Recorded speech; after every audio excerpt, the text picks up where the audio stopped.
Bismillahirrahmanirrahim. Assalamualaikum warahmatullahi wabarakatuh.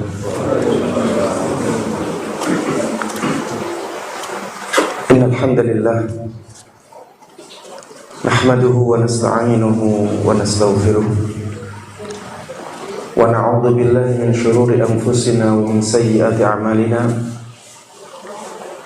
Man yahdihillahu fala mudilla lahu wa man yudlil fala hadiya lahu.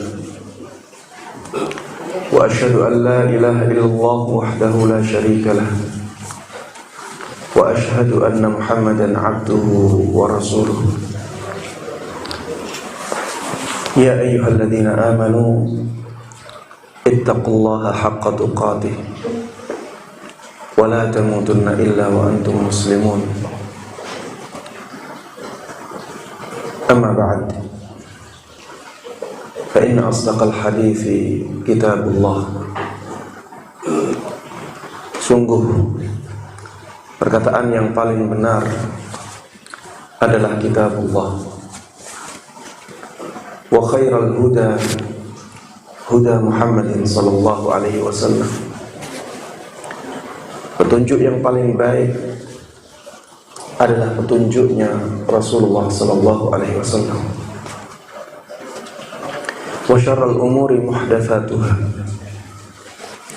Dan perkara yang paling buruk dalam agama adalah perkara yang diada-adakan, perkara-perkara yang dibuat-buat. Fa inna kulla muhdatsatin bid'ah. Sesungguhnya semua perkara yang diada-adakan dalam agama adalah bid'ah. Wa kullu bid'atin dhalalah. Dan semua bid'ah adalah kesesatan atau penyimpangan. Wa kullu dhalalatin finnar.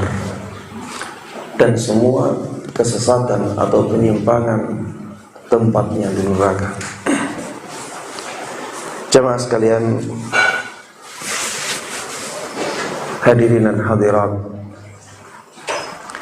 ikhwati wa akhwati fillah, a'azzani Allahu iyyakum. Alhamdulillah, pada kesempatan yang berbahagia ini kita dipertemukan oleh Allah Subhanahu wa taala dalam amalan yang mulia ini. Mudah-mudahan amalan yang kita lakukan ini benar-benar kita lakukan hanya untuk mengharapkan pahala dari Allah. Mudah-mudahan benar-benar ikhlas. Dan mudah-mudahan dengan keikhlasan tersebut Allah Subhanahu wa taala melipat gandakan amalan ini dan memberikan kepada kita ilmu yang bermanfaat dan berkah yang bisa kita terapkan dengan baik dan mudah dalam kehidupan kita, sehingga menjadikan kita semuanya orang-orang yang mulia dan bahagia di dunia ini hingga di akhirat nanti. Amin amin ya rabbal alamin. Salawat dan salam, begitu pula kenikmatan dan keberkahan, semoga selalu terlimpahkan kepada Nabi yang sangat kita cintai, Nabi yang sangat kita kagumi dan sangat kita junjung tinggi, Nabi Agung Muhammad sallallahu alaihi wasallam. Mudah-mudahan salawat dan salam, begitu pula keberkahan dan kenikmatan tersebut juga terlimpahkan kepada seluruh keluarga beliau, sahabat beliau, dan kaum muslimin yang mengikuti beliau dan para sahabatnya dengan baik hingga hari akhir nanti. Jamaah sekalian, dalam majelis ini kita akan membahas tentang tema yang sangat bermanfaat bagi kita. Tema muhasabah diri. Tentang introspeksi, mengingatkan diri kita masing-masing agar menjadi lebih baik sebelum semuanya terlambat.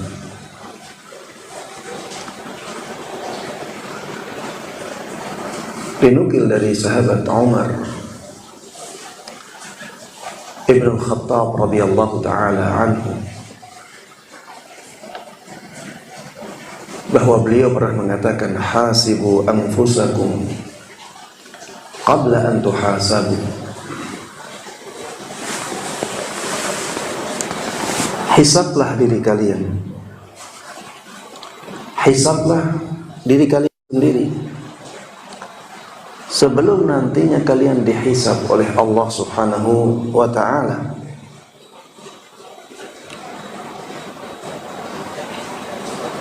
Kita di dunia punya kesempatan yang banyak untuk introspeksi diri. Kalau kita tidak melakukannya sekarang, maka kita akan sulit untuk sadar akan kesalahan-kesalahan kita dan kekurangan-kekurangan kita. Bisa jadi selama ini kita salah jalan. Bisa jadi selama ini kita salah tujuan. Bisa jadi amalan yang selama ini kita lakukan sebenarnya tidak mendatangkan pahala. Bisa jadi yang selama ini kita sangka sebagai amal kebaikan ternyata tidak seperti itu. Bahkan bisa jadi amalan yang kita kira, kita lihat itu mulia, ternyata merupakan amalan yang paling dimurkai oleh Allah Subhanahu wa ta'ala. Maka di sini sangat penting kita muhasabah diri agar kehidupan kita menjadi lebih baik, lebih berkualitas, lebih terarah, dan akhirnya kita nantinya menjadi orang yang mulia ketika bertemu dengan Allah Subhanahu wa ta'ala. Bagaimana kita muhasabah diri? Kita bisa muhasabah diri dengan menyampaikan pertanyaan-pertanyaan kepada diri kita ketika sedang sendiri, merenung. Bertanyalah kepada diri sendiri sebelum tidur misalnya, ketika semuanya hening, atau ketika bangun di malam hari, semuanya masih pada tidur. Tanya diri kita untuk muhasabah, apa tujuan aku diciptakan? Kenapa aku ada di dunia? Ini kita tanyakan agar apa? Agar kita tahu tujuan hidup kita ini. Sebenarnya untuk apa saya hidup? Kemana saya harus melangkah? Apa yang harusnya jadi target hidup saya? Itu pertanyaan-pertanyaan sangat penting dan sangat mendasar dalam kehidupan kita. Maka tanya kepada diri masing-masing pertanyaan ini. Dan jawabannya sudah sangat jelas di dalam Al-Quran. Wa ma khalaqtul jinna wal insa illa liya'budun. Aku tidaklah ciptakan jin dan manusia kecuali agar mereka beribadah kepadaku. Coba lihat diri kita masing-masing. Sudahkah kehidupan kita, sudahkah tujuan hidup kita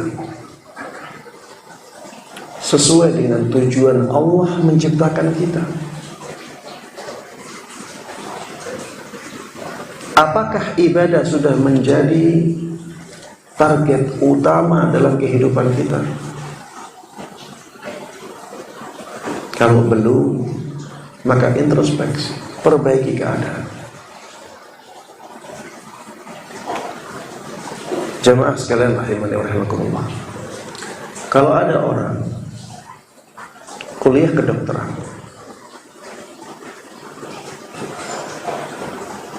ketika dia kuliah, dia pasti punya target.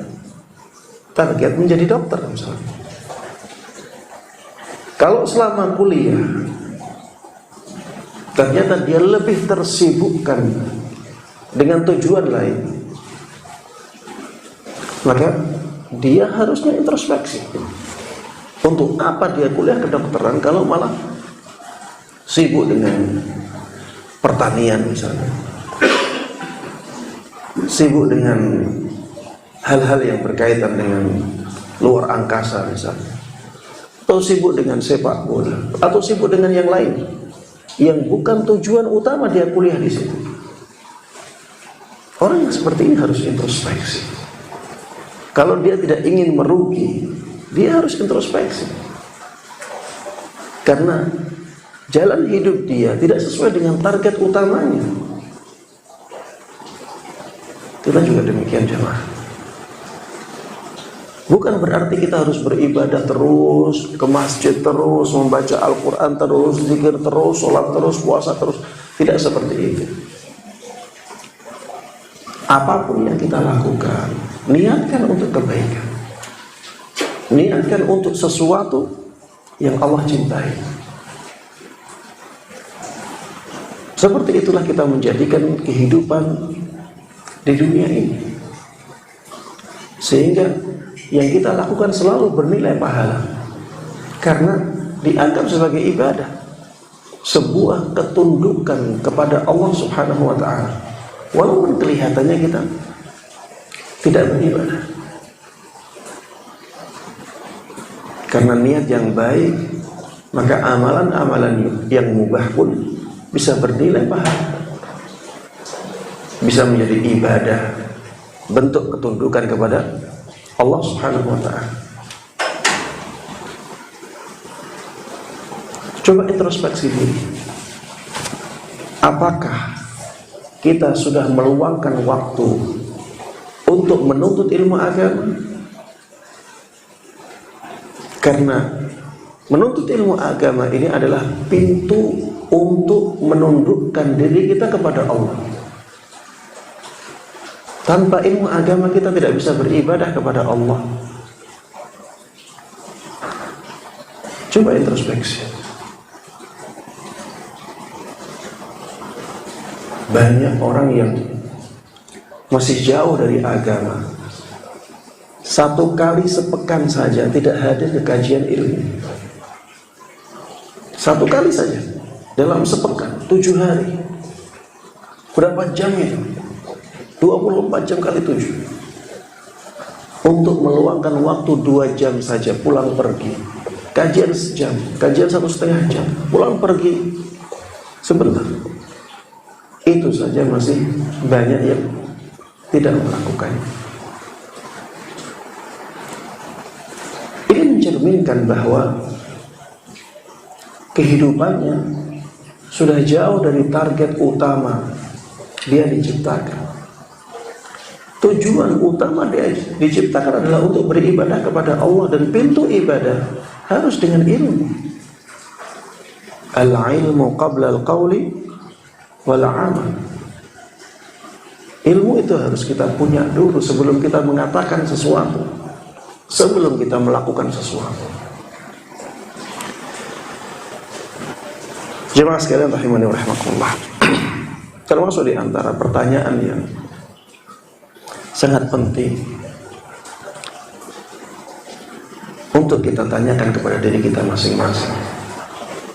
Walaupun semuanya meyakini hal ini, pertanyaan ini untuk mengingatkan kita, apakah kita akan selamanya di dunia? Tanya diri kita dengan pertanyaan ini. semuanya yakin bahwa semuanya akan mencicipi kematian. Tapi seringkali kita tidak ingat. Saya tidak percaya ada orang yang menganggap dirinya tidak akan mati. Pasti mereka semuanya tahu itu. Kullu nafsin dha'iqatul maut. Tidak ada yang mengingkari hal ini. Yang menjadi masalah adalah kapan kita ingat itu. Kapan kita ingat bahwa kita tidak selamanya di dunia.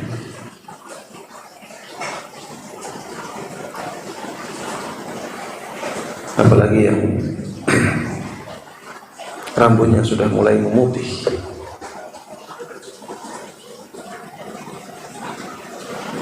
Saya rambutnya sudah mulai 1-2 memutih. Semakin banyak, semakin ingat bahwa memang semuanya harus berakhir. Hanya waktunya saja yang berbeda-beda. Tapi jamaah sekalian rahimani rahimakumullah, seringkali kita lupa bahwa kita tidak hidup selamanya di dunia ini. Bahkan bukan hanya tidak selamanya, kita hanya sebentar.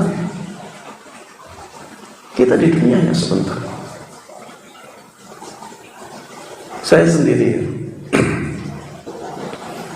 merasakan 40 tahun itu terasa cepat sekali. Ternyata kehidupan 40 tahun itu tidak lama. Saya sekarang sampai usia ini, ternyata tiba-tiba kok sudah 40 tahun. Kalau melihat umur kebanyakan umat ini, maka tinggal sisa 20 atau 30 tahun. Karena Rasulullah sallallahu alaihi wasallam pernah menyabdakan, a'maru ummati ma baina sittina ila sab'in. Umurnya umatku antara 60 sampai 70 tahun. Wa aqalluhum man yajuzu dzalik. Yang melewati umur ini itu sedikit. Dan kalau sudah melewati pun umurnya sudah lebih dari 80 tahun, hidup sudah susah. Sudah banyak penyakitnya. Orang melihat orang-orang kuat, kita yang sudah misalnya melampaui umur 70 tahun, lemah sendiri. Yang lain makan enak-enak biasa saja, santai-santai saja. Kita melihat makanan enak, sudah sulit untuk menyantapnya. Takut ini, takut itu. Intinya ya, kita tidak akan selamanya di dunia, bahkan hanya sebentar. Dan kita menikmati kenikmatan pun sedikit ya.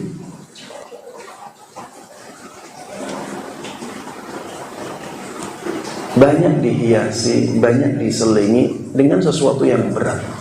Coba kita muhasabah ya, dalam sehari berapakah waktu yang kita nikmati benar-benar nikmat? Sedikit. Kita bekerja, berat. Bekerja sudah berapa jam? Apalagi ibu-ibu juga ya. Sibuk ini, sibuk itu, harus dikerjakan ini, ada beban ini, ada beban itu. Dan kehidupan harus berjalan. Jadi di dunia hanya sebentar. Dan yang sebentar itu tidak semuanya nikmat. Bahkan saya katakan tadi, banyak selingan-selingan yang itu menjadi ujian kita di dunia. Jemaah sekalian rahimani wa rahimakumullah. Imam Al-Hasan Al-Basri pernah mengatakan, ya bani Adam, innama anta ayyam. Wahai anak Adam, sesungguhnya engkau hanyalah kumpulan hari. Sesungguhnya engkau hanyalah kumpulan hari-hari yang dikumpulkan. Inilah hakikat diri kita. Diri kita hanyalah kumpulan hari. Fa idza dhahaba yaumun dhahaba ba'du. Kalau satu hari berlalu, maka ada bagian dirimu yang hilang. Satu hari berlalu, ada bagian dari diri kita yang hilang. Sehingga nantinya ketika hari-hari itu hilang semuanya, diri kita hilang.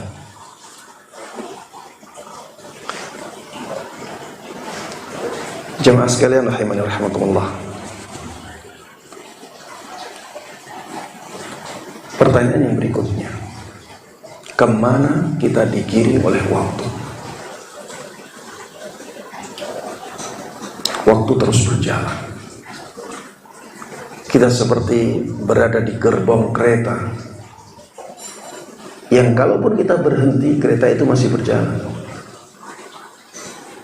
Kalaupun kita tidak melakukan apa-apa, gerbong waktu itu terus berjalan. Kenapa? Kemana gerbong waktu ini berjalan? Tidak lain kepada kehidupan akhirat. Rasulullah Sallallahu Alaihi Wasallam pernah mengingatkan kita akan hakikat ini.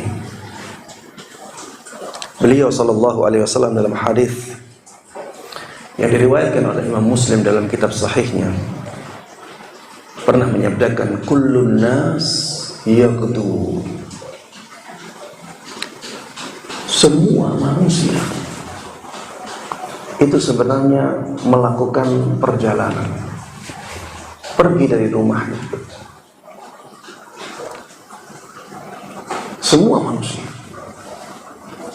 Memang kenyataannya seperti itu. Kita sebenarnya sedang berada di gerbong waktu. Yang mau tidak mau, gerbong waktu ini berjalan terus, mendekatkan kita kepada ajal,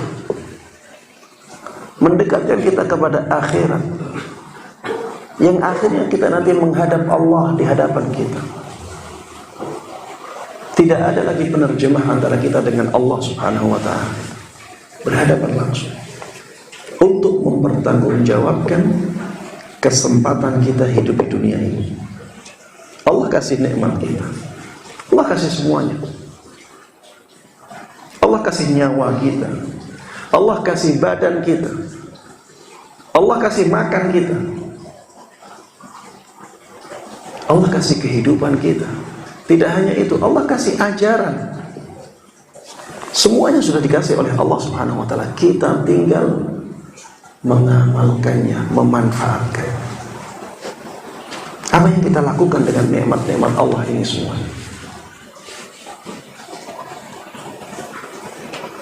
Kullun nas yaghdu.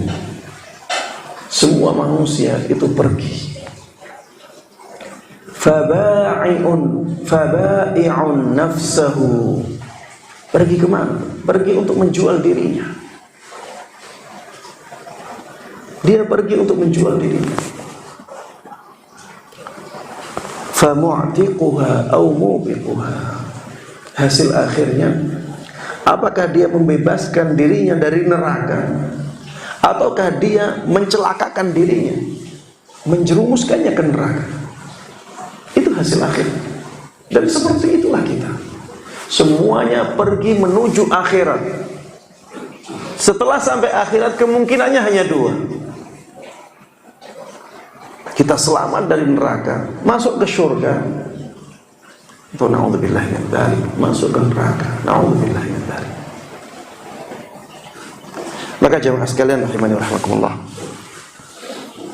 teruslah mengingatkan diri kita akan hakikat ini, agar kita benar-benar ingat bahwa kita harus mempersiapkan diri sebaik-baiknya untuk kehidupan setelah dunia ini. Jangan sampai kita seperti orang yang digambarkan di dalam Al-Quran, hatta idza jaa ahadahumul mautu qala rabbirji'un, sampai ketika kematian datang kepada salah seorang dari mereka, dia mengatakan rabbirji'un, wahai Rabbku, kembalikan aku ke dunia. Kematian sudah datang, dia mengatakan seperti itu. Rabbirji'un la'alli a'malu salihah fima taraktu. Wahai Rabbku, kembalikan aku ke dunia. Mungkin saja aku bisa melakukan amalan kebaikan yang dulu aku tinggalkan. Jangan sampai kejadian ini menimpa kita. Karena jawabannya kalla, sama sekali tidak mungkin. Innaha kalimatun huwa qailuha. Sungguh itulah kalimat yang pasti akan dikatakan oleh orang-orang yang seperti itu. Tapi penyesalan seperti itu tidak ada gunanya.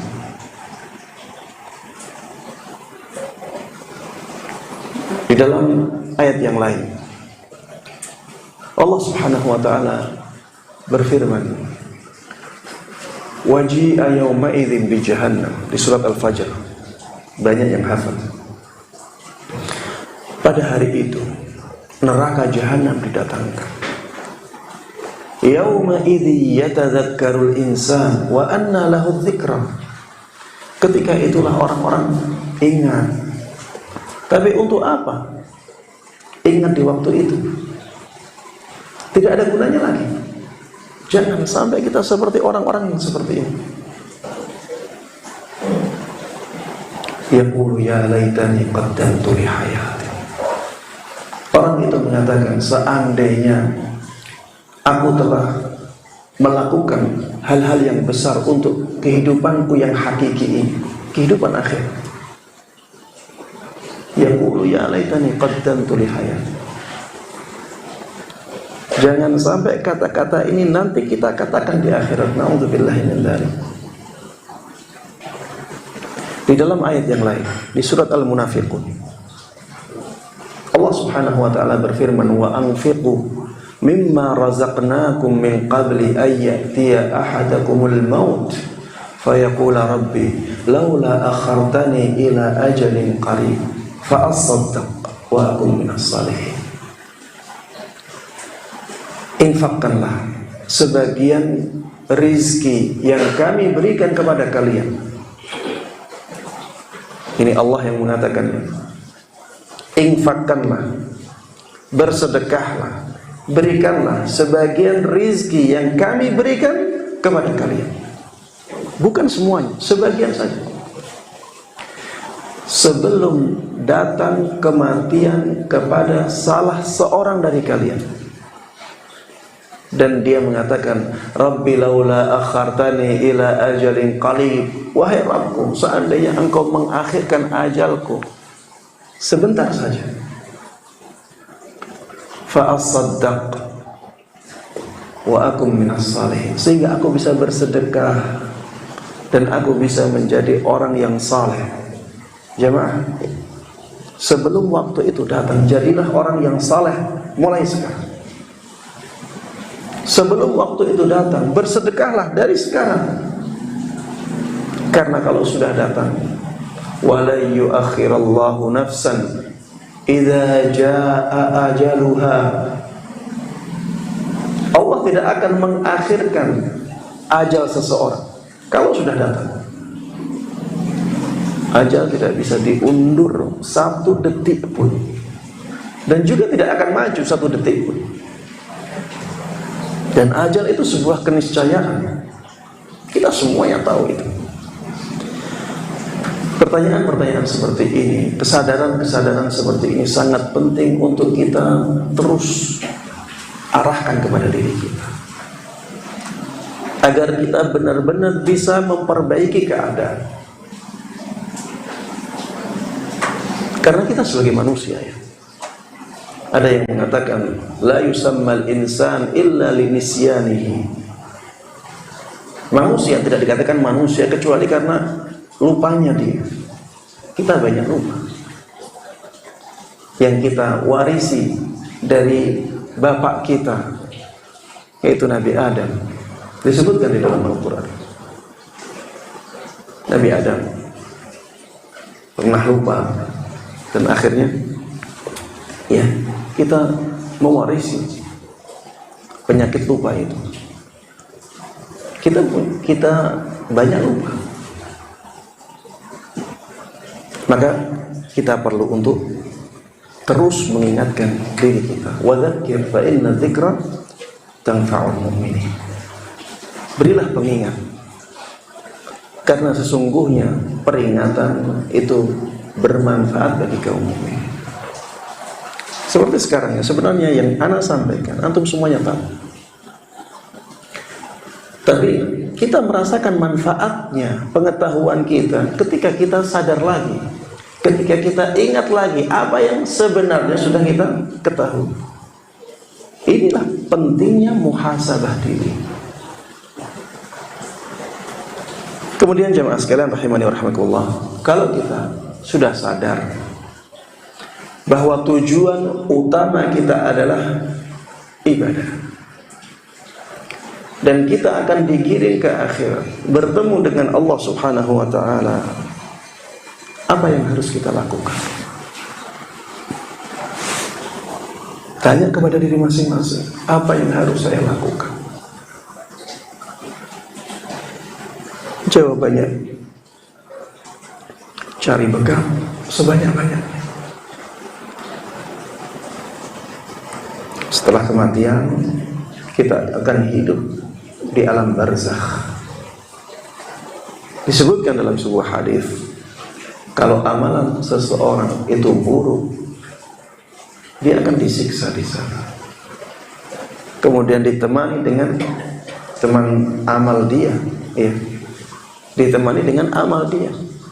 Amal dia buruk, temannya itu buruk, sangat bau dan sangat mengerikan wajahnya. Dan itu waktunya lama. Setelah alam barzakh ada padang mahsyar. Di padang mahsyar satu harinya 50.000 tahun. Kita di dunia berapa tahun? Satu harinya 5.000 tahun. Subhanallah. Dan ketika itu keadaannya disebutkan oleh Nabi Muhammad SAW dalam beberapa hadis. Daratan dijadikan datar, tidak ada bengkoknya sama sekali. Di dalam Al-Quran disebutkan,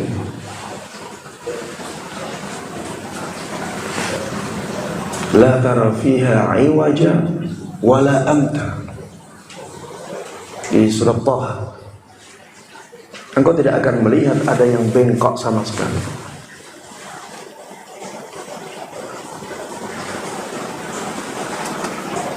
Sehingga tidak ada sumur, tidak ada sungai, tidak ada laut, tidak ada jurang, tidak ada gunung. Datar, benar-benar datar. Dan ketika itu matahari didekatkan kepada manusia hingga jaraknya tinggal 1 mil. Tinggal 1 mil. Tentunya sangat panas ya. Kita saja sekarang katanya jarak kita dengan matahari sampai berjuta-juta kilo. Itu saja kalau siang panas sekali. Apalagi kalau jaraknya tinggal 1 mil. Makanya disebutkan dalam beberapa hadis, ketika itu banyak manusia yang berkeringat karena kepanasan, dan tidak ada naungan selain naungan Allah. Karena kepanasannya itu mereka berkeringat. Karena saking panasnya keringatnya juga banyak. Ada yang keringatnya sampai di mata kakinya, sampai becek dengan keringat. Ada yang keringatnya sampai lututnya, antum bisa bayangkan. Ada yang keringatnya sampai pusarnya. Ada yang keringatnya sampai dadanya. ada yang keringatnya sampai mulutnya, tentunya ada yang tenggelam dengan keringatnya. Coba antum bayangkan kehidupan seperti itu, satu harinya 50.000 tahun. Itu perjalanan yang sangat jauh ya, sangat lama. Dan itu butuh bekal. Butuh bekal. Makanya Allah Subhanahu wa taala di dalam Al-Qur'an mengatakan, "Wa tazawwadu fa inna khairaz zadit taqwa." Carilah bekal. Karena sesungguhnya bekal yang paling baik adalah ketakwaan kepada Allah Subhanahu wa taala.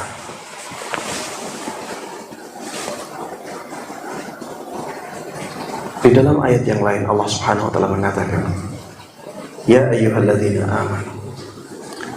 Wahai orang-orang yang beriman, ittaqullah. Bertakwalah kalian kepada Allah. Wal tanzur nafsum ma qaddamat liqad.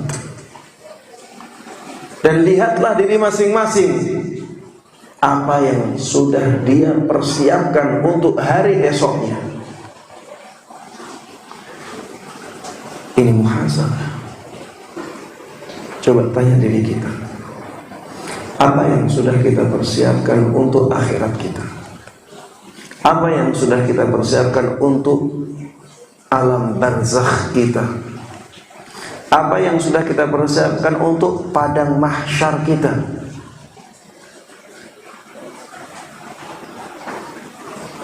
Agar kita benar-benar sadar bahwa kita harus benar-benar baik dalam persiapan itu. Gunakan nikmat-nikmat yang Allah berikan kepada kita untuk kehidupan akhirat kita. Allah Subhanahu wa taala di dalam Al-Qur'an mengatakan, "Wabtaghi fima ataakallahu ad-daral akhirah wa la tansa nasibaka minad dunya." Carilah kehidupan akhirat. Maksudnya kehidupan akhirat yang mulia, dengan apapun yang Allah berikan kepadamu. Ini ditujukan kepada Nabi Muhammad. Tapi sebagaimana kita tahu bahwa kita mengikuti Nabi Muhammad SAW, sehingga apapun yang ditujukan kepada beliau sebenarnya juga ditujukan kepada kita. Karena Nabi Muhammad adalah panutan kita. Dan Allah katakan, "Wabtaghi fima ataakallahu ad-daral akhirah wa la tansa nasibaka minad dunya." Carilah kehidupan akhirat yang mulia dengan nikmat apapun yang Allah berikan kepadamu. Tapi jangan engkau lupakan bagianmu dari dunia. Ayat ini jelas ya, memberikan kita arahan bahwa yang harusnya menjadi target utama kita adalah kehidupan akhir. Makanya kata-katanya dari awal mengatakan, carilah kehidupan akhirat yang mulia dengan nikmat apapun yang diberikan kepadamu, yang Allah berikan kepadamu. Tapi jangan lupa, engkau punya bagian juga di dunia ini. Jangan lupakan bagian itu.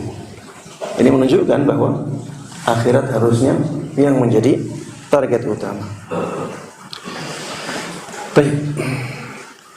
Kayaknya harus ada iklan dulu. Saya harus ke belakang.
Bismillah, wassalatu wassalamu ala rasulillah wa ala alihi wa sahbihi wa wala amma ba'd.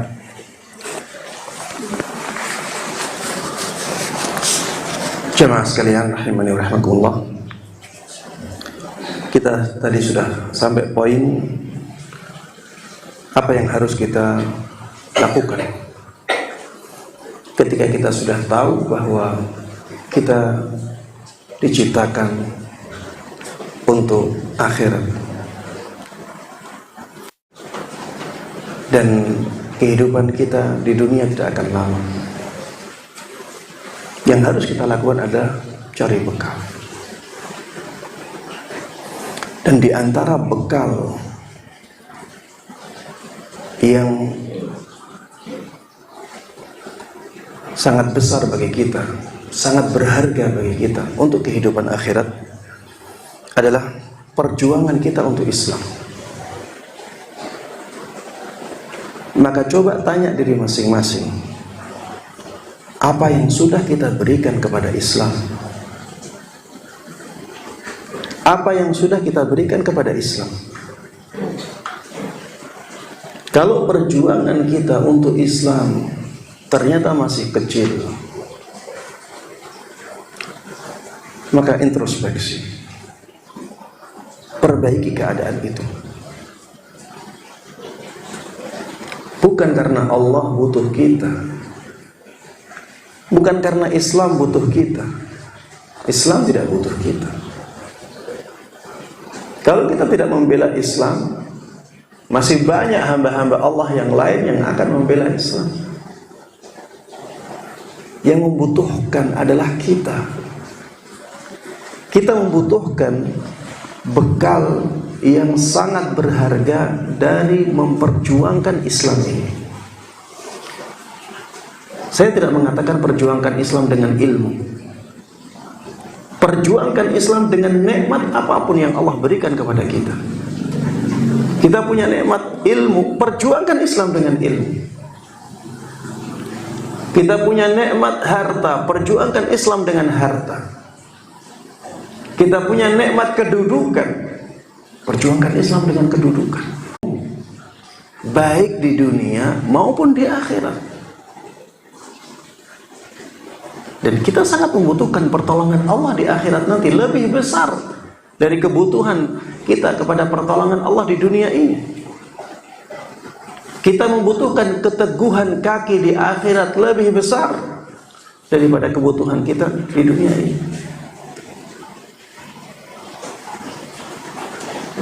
Makanya jamaah sekalian rahimani rahimakumullah, perjuangkan Islam dengan nikmat apapun yang Allah berikan kepada kita. Jangan sampai kita melupakan sisi ini dalam kehidupan. Kita pasti punya kenikmatan yang Allah berikan kepada kita yang bisa kita manfaatkan untuk Islam, pasti. Maka manfaatkan itu untuk Islam. Kemudian di antara bekal yang sangat berharga juga untuk kehidupan akhirat kita adalah amal-amal yang masih mendatangkan pahala walaupun kita sudah meninggal. Itu yang diistilahkan oleh sebagian orang dengan umur kedua. Apakah kita sudah punya umur kedua? Tanya diri masing-masing. Apakah kita sudah punya umur kedua? Sudahkah kita mewakafkan sesuatu untuk Islam? Yang wakaf tersebut nantinya akan terus mengalirkan pahala kepada kita. Sudahkah kita berusaha menyebarkan ilmu agama sehingga ketika kita meninggal, ilmu agama tersebut akan terus mendatangkan pahala untuk kita? Saya tidak katakan harus ceramah di depan banyak orang, tidak. Kita bisa menasihati teman-teman kita, menasihati dengan ilmu agama. Alhamdulillah sekarang ada media sosial, kita bisa bikin status-status yang isinya ilmu agama. Bisa jadi status itu nanti disebarkan oleh orang lain, diamalkan oleh orang lain. Di keluarga kita bisa membuat majelis yang isinya istri dan anak-anak kita, atau istri membuat majelis yang isinya suami dan anak-anaknya. Bisa kita lakukan. Sudahkah kita menyebarkan ilmu agama yang nantinya bisa menjadi umur kedua bagi kita? Sudahkah kita mendidik anak-anak kita dengan baik sehingga bisa menjadi umur kedua kita? Pertanyaan-pertanyaan ini sangat penting untuk kita jawab. Kita jawab dan kita buktikan. Jemaah sekalian rahimani rahimakumullah, sekarang ini tidak harus banyak-banyak, sesuai kemampuan kita. Dan alhamdulillah banyak lembaga yang sekarang membuka wakaf. Maka sisihkan harta kita untuk wakaf, untuk umur kedua. Sisihkan ke lembaga-lembaga yang kita percaya, yang manfaatnya besar bagi umat.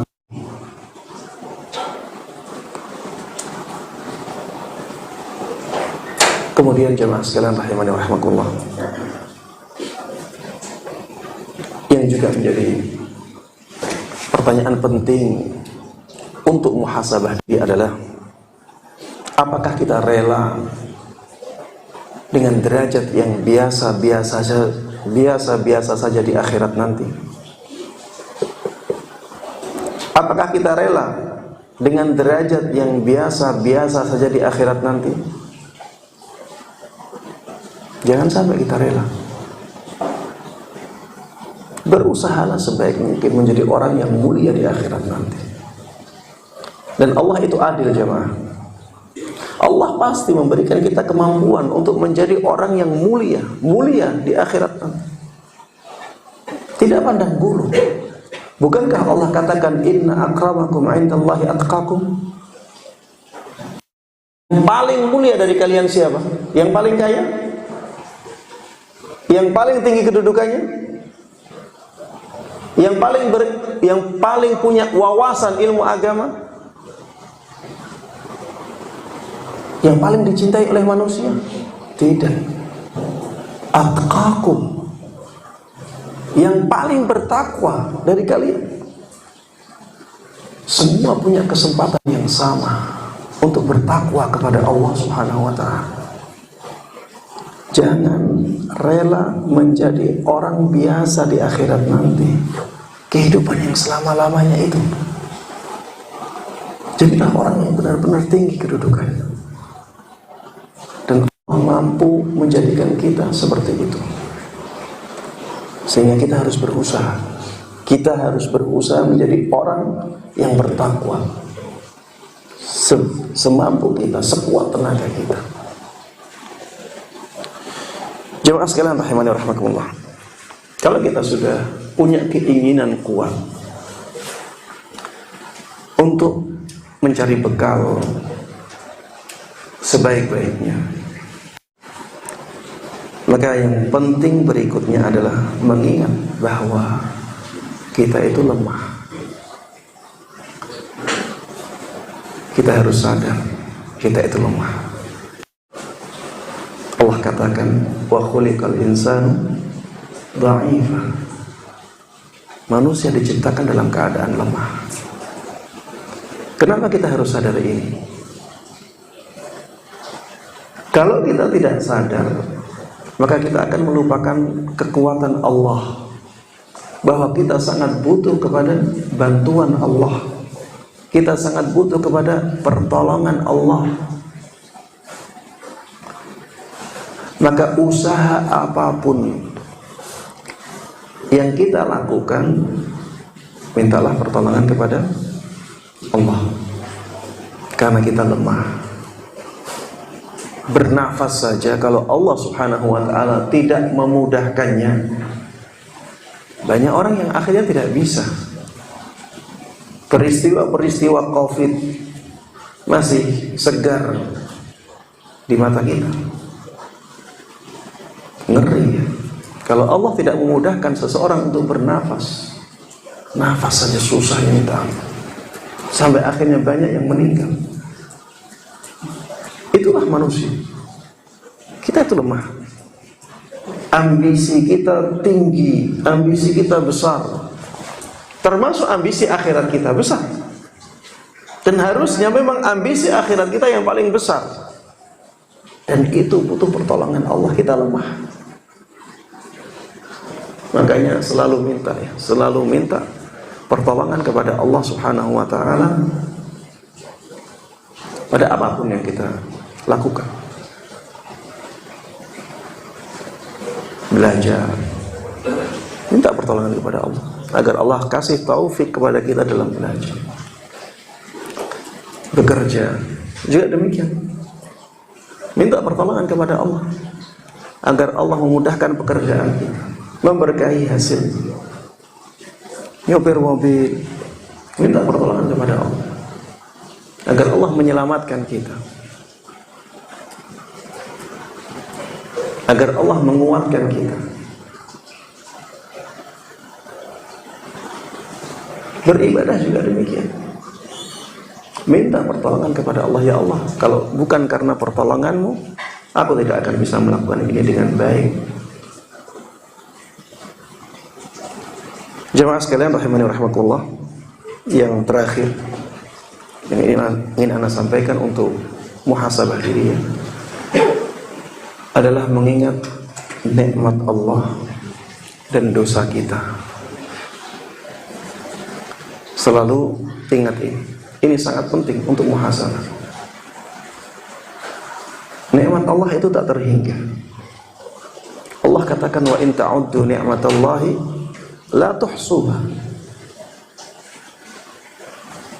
Apabila kalian berusaha untuk menghitung semua nikmat Allah, kalian tidak akan mampu menghitungnya.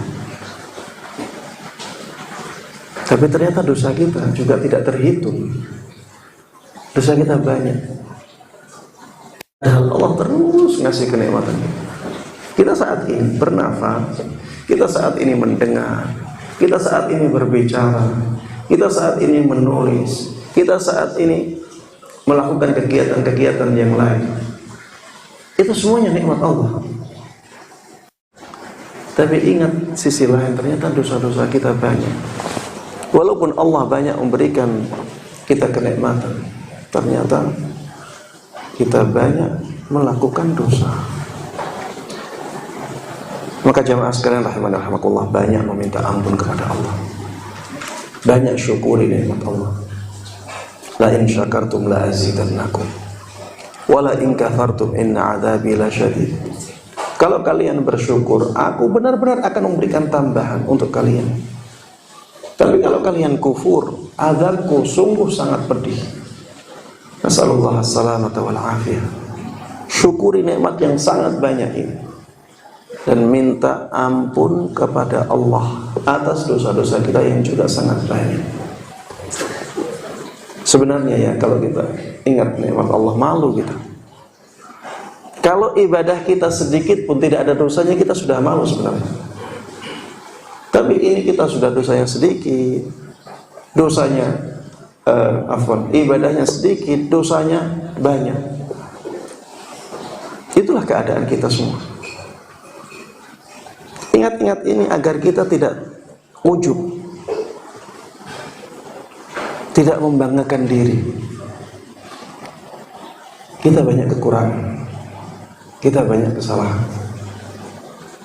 Kalau kita punya perasaan seperti itu, kita akan punya semangat untuk terus memperbaiki diri. Ya, demikian jemaah sekalian rahimani rahimakumullah yang bisa saya sampaikan dalam kesempatan singkat ini. Mudah-mudahan bermanfaat, diberkahi oleh Allah Subhanahu wa taala. Mudah-mudahan Allah Subhanahu wa taala terus membimbing kita, terus menuntun kita kepada apapun yang diridhai olehnya, dan menyampaikan kita ke derajat yang tinggi di surga firdausnya.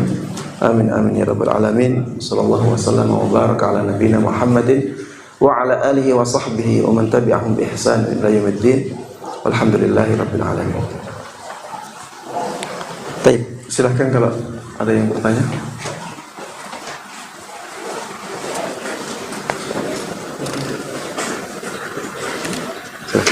Assalamualaikum warahmatullahi wabarakatuh. Assalamualaikum. Banyak setelah mendengarkan kaji, setelah mendengarkan kajian ini, supaya pada saat mendengar kita semangat itu. Masalah baik rumah semangatnya jauh dulu. Ya, tolong sekalian. Iya.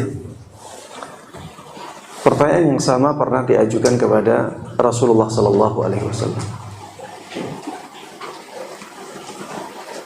Ada salah seorang sahabat mengatakan, wahai Rasulullah, kalau saya menghadiri majelismu, seakan-akan malaikat itu menyalami kita.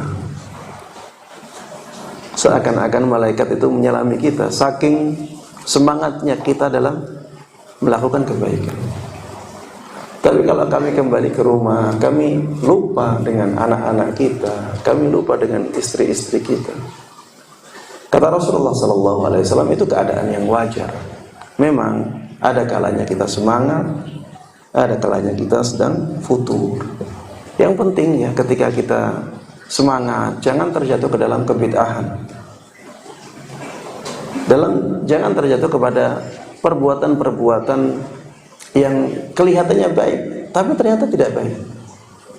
Kalau kita futur, jangan sampai kita menjerumuskan diri kita ke dalam dosa. Ya. Kemudian yang penting dalam masalah ini adalah selalu merasa diawasi oleh Allah. Penting itu. Ingat bahwa kita selalu merasa diawasi oleh Allah. Kita bersama keluarga, hadirkan rasa itu. Kita sedang diawasi Allah. Dan kita bersama keluarga ini untuk kebaikan. Bersama anak, menghibur anak, itu kebaikan. Itu ibadah. Bersama istri, menghibur istri, ibadah. Itulah muraqabatullah. Ya, muraqabatullah, merasa selalu diawasi oleh Allah. Itu penting. Dengan seperti itu kita akan semangat melakukan kebaikan, kita juga akan semangat melakukan keburukan. Kita selalu merasa diawasi oleh Allah, itu yang terjadi. Kebaikan-kebaikan akan banyak kita lakukan. Keburukan-keburukan akan kita tinggalkan karena kita merasa diawasi oleh Allah Subhanahu wa ta'ala. Wallahu a'lam. Fadhal. Assalamualaikum warahmatullahi wabarakatuh. Waalaikumsalam warahmatullahi wabarakatuh. Saya tanya Ustaz, bagaimana caranya? Tadi kan Ustaz menyinggung bahwa tujuan kita adalah beribadah. Nah, bagaimana setiap kegiatan kita itu bernilai ibadah? Ada yang mengatakan bahwa dimulai dengan bismillah. Apakah hanya cukup dengan itu saja? Ketika dalam perjalanannya kita kadang-kadang juga sering lupa. Contohnya mungkin kita dalam kegiatan bercocok tanam, bertani, suka ada ucapan perbuatan kita, wah ini untung saya pupuk nih tanaman ini. Kalau tidak dipupuk, wah tidak subur. Padahal sebenarnya proses itu adalah Tuhan Allah berjalan gitu kan gitu. Kita lupa. Nah, apakah hanya dengan pupuk baca bismillah saja? Yang kedua, pertanyaan ini sebenarnya harusnya kemarin. Nah, bagaimana untuk penetapan bulan puasa ini yang lebih condong dengan sunnah, apakah dengan hisab atau dengan ru'yah? Nah, apabila terjadi perbedaan, apa yang kita harus ikuti? Yang mana? Apakah ketetapan ru'yah atau hisab? Demikian, terima kasih. Waalaikumsalam warahmatullahi wabarakatuh. Iya, pertanyaan yang sangat bagus ya. Bagaimana kita menjadikan kegiatan-kegiatan kita bernilai ibadah?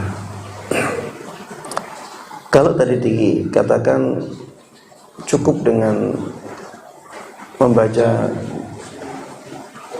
tasmiyah ketika akan melakukannya, maka saya katakan ini tidak cukup. Yang lebih penting malah niatnya. Karena bisa jadi orang membaca tasmiyah, bismillah, sama sekali. Maksudnya niat untuk melakukan kebaikan. Tidak ada niat dalam hatinya. Padahal yang berpengaruh itu niatnya. Innamal a'malu binniyat, bukan dengan tasmiyahnya. Sesungguhnya semua amalan itu tergantung dengan niatnya. Wa inna kulli imri'in ma nawa. Dan semua orang itu akan mendapatkan bagian pahalanya dari apa yang dia niatkan. Jadi niat yang menjadi kunci utama untuk menjadikan amalan yang mubah menjadi berpahala. Misalnya bercocok tanam, ya. Bagaimana menjadikan kegiatan bercocok tanam ini menjadi bernilai pahala? Niatkan untuk sesuatu yang dicintai oleh Allah. Karena apa? Hakikat dari ibadah adalah segala sesuatu yang dicintai dan diridhai oleh Allah Subhanahu wa ta'ala, baik berupa perbuatan yang kelihatan atau perbuatan itu tidak kelihatan. Misalnya amalan hati tidak kelihatan. Misalnya puasa tidak kelihatan. Atau yang kelihatan, ya. Seperti misalnya berzikir dengan lisan, kelihatan. Membaca Al-Quran, kelihatan. Membantu orang lain, kelihatan. Terima kepada orang lain, kelihatan. Ya, semua yang dicintai oleh Allah. Kalau misalnya kita bercocok tanam, di sana ada sisi yang dicintai oleh Allah. Misalnya, ini adalah usaha kita mencarikan nafkah keluarga. Niatkan itu sebelum kita melakukan cocok tanam. Sebelum kita pergi bekerja bahkan. Sebelum kita pergi bekerja, hadirkan dalam hati bahwa saya berangkat untuk cari nafkah. Setelah itu tidak perlu kita ngingat-ngingat niat itu terus. Sudah cukup. Ketika berangkat kerja, niatkan untuk cari nafkah. Dan cari nafkah untuk keluarga bahkan merupakan kewajiban. Ya, bisa juga merupakan ibadah sunnah apabila melebihi kebutuhan. Tapi intinya itu jadi ibadah. Ya, intinya itu jadi ibadah. Kita olahraga misalnya. Bagaimana menjadikan olahraga bernilai pahala? Ya, olahraga taekwondo atau olahraga sepak bola atau volley atau olahraga-olahraga yang lain. Bagaimana menjadikannya sebagai ibadah? Niatkan untuk sesuatu yang dicintai oleh Allah. Termasuk di antara sesuatu yang dicintai oleh Allah yang berhubungan dengan olahraga, yang menjaga kesehatan badan. Itu menjaga nikmat Allah. Dan kita diperintahkan untuk menjaga nikmat Allah, menjaga badan kita. Makanya Allah katakan, wala tulqu biaidikum ila tahlukah. Jangan kalian lemparkan diri kalian sendiri kepada kebinasaan. Berarti kita harus menjaga diri kita. Wala taqtulu anfusakum, jangan bunuh diri kalian. La darara wala dirar, kalian tidak boleh mendatangkan bahaya kepada diri kalian atau kepada orang lain. Jadi menjaga diri kita, menjaga kesehatan kita merupakan sesuatu yang dicintai oleh Allah. Maka sebelum berolahraga ada niat itu agar olahraganya bernilai pahala. Makan misalnya, apa hubungannya makan dengan pahala? Ada. Kita makan, kita niatkan untuk menjaga kesehatan kita.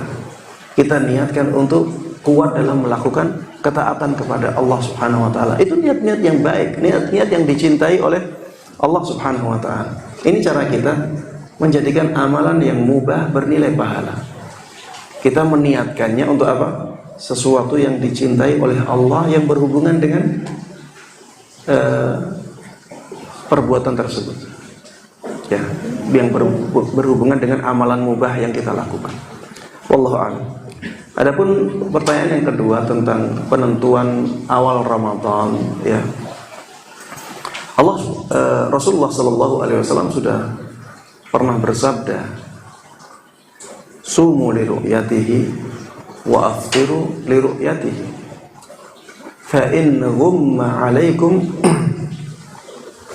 fa akmilul 'iddata 30." Kata Rasulullah sallallahu alaihi wasallam, berpuasalah kalian setelah kalian melihat hilal, setelah kalian ru'yah dan melihatnya. Wa aftiru li ru'yatihi, akhiri puasa kalian setelah kalian melihat hilal Syawal. Apabila pandangan kalian terhalangi oleh mendung misalnya, maka sempurnakan bilangan bulan menjadi 30 hari.